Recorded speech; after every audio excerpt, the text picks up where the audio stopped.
एक दिन 5वीं कक्षा का छात्र मुन्ना अपनी जेब में 4 रुपये लेकर स्कूल जा रहा था। यह पैसा उसके माता पिता ने उसकी स्कूल की फीस भरने के लिए दिया था। हालांकि उस दिन शिक्षक मास्टर गुलाम मोहम्मद छुट्टी पर थे, इसीलिए वह अपनी फीस नहीं भर सका।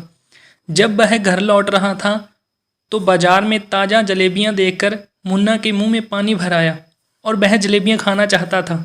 और उसकी जेब में मौजूद सिक्के भी उछल रहे थे और उसने महसूस किया जैसे सिक्के उसे जलेबियां खाने के लिए आग्रह कर रहे हों। सबसे पुराने सिक्के ने उसे बताया कि वह अपनी फ़ीस का भुगतान तो जो उसे स्कॉलरशिप मिलने वाली है उससे कर सकता है, जो अगले दिन उसे मिलने वाली थी। उसने महसूस किया कि उससे बात करने के लिए सिक्के उसकी कल्पना का एक अनुमान मात्र थे। मुन्ना ने शुरू में पैसे खर्च करने का विरोध किया क्योंकि वह उसकी फ़ीस का भुगतान करने के लिए था, परंतु आखिरकार उसने जलेबियां खरीदने का निश्चय किया। सबसे पहले उसने 1 रुपये के सिक्के की जलेबियां खरीदी। उसने भरपेट जलेबियां खाई और बचे हुए पैसों की भी उसने जलेबियां खरीद ली और पड़ोस में रहने वाले बच्चों में बांट दी। जल्द ही मुन्ना घर लौट आया और भोजन करने में कठिनाई हुई क्योंकि उसका पेट तो जलेबियों से भरा था, लेकिन वह इस बात से अधिक चिंतित था कि अगले दिन फीस का भुगतान कैसे किया जाएगा, क्योंकि उसने सारा पैसा जलेबियां खरीदने में ही खर्च कर दिया।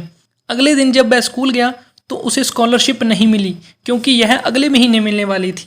उसके शिक्षक मास्टर गुलाम मोहम्मद ने घोषणा की कि छुट्टी के समय फीस इकट्ठी की जाएगी। यह सुनकर मुन्ना घबरा गया और डर के मारे उसने स्कूल छोड़ दिया और स्कूल से निकलकर वह चलता गया और तब तक चलता गया जब तक वह कम्बेलपुर रेलवे स्टेशन की शुरुआती बिंदु पर ना पहुंच गया हो। उसको याद आया कि उसके बुजुर्गों ने उसे चेतावनी दी थी कि रेलवे ट्रैक को कभी पार मत करना। तभी उसे यह भी याद आया कि उसके बुजुर्गों ने तो यह भी कहा था कि फीस के पैसे की कभी मिठाई मत खाना।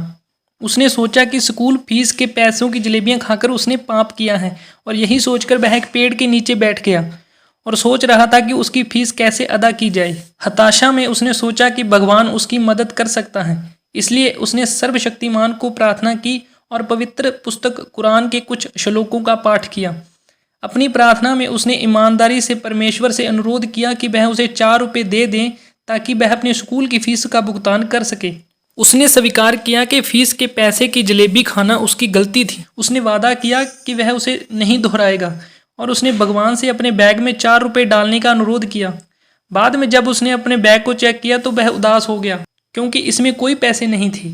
दुखी होकर वह घर लौट आया और घर पर किसी को भी नहीं बताया कि उसने स्कूल में अपनी कक्षाएं बंद कर दी हैं। अगले दिन उसने नए कपड़े पहने, स्कूल के लिए घर छोड़ा, लेकिन स्कूल के गेट से ही लौट आया। उसने ईश्वर से एक बार और प्रार्थना की और उसे 4 रुपये देने का अनुरोध किया।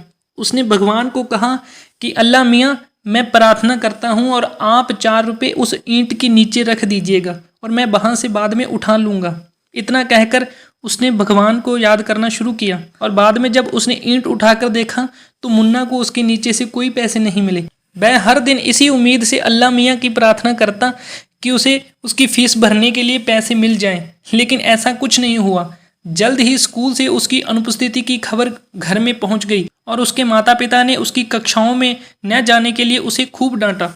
कई वर्षों बाद जब मुन्ना बड़ा हुआ तो उसे एहसास हुआ कि अगर अल्लाह मियाँ ऐसे ही सबको फ्री में पैसे देते तो लोग जलेबियां बनाना क्यों सीखते।